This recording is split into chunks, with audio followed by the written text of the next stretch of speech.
मराठे निघाले दिल्लीत. राघोबा दादाच्या नेतृत्वाच्या खाली मराठी सेना दिल्लीत आली.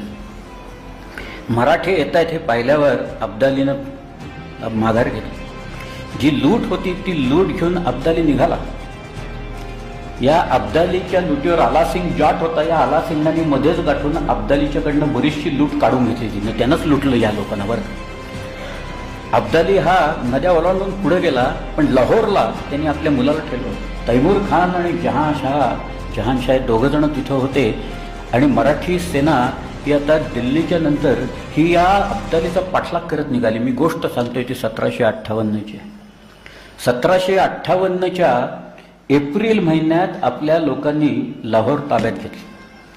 तिथं त्या तैमूर खान होता, तो तैमूर खान निघून गेला तिथे.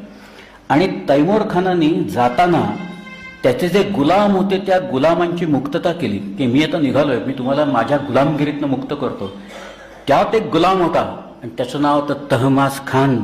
या तहमास खानाने तहमास नामा असा ग्रंथ लिहिलाय की मराठ्यांच्यामुळे मी सुटलो गुलामगिरीतनं, मराठे इथपर्यंत आले. आणि याच्या आनंदात मराठ्यांना किल्ल्यात घेण्यासाठी लाहोरच्या हा धावत गेला आणि लाहोरच्या किल्ल्याचे त्यांनी दरवाजे उघडले आणि मराठ्यांना त्यांनी आत घेतलं. कोण होतो तिथं पहिला पाऊल टाकणारा? लाहोरच्या किल्ल्यात लाहोरमध्ये पहिला पाऊल टाकणारा माणूस होता मानाजी पायगुडे. ही सगळी मंडळी आपल्या इथल्या भोवतालच्या मावळातली मंडळी आहेत.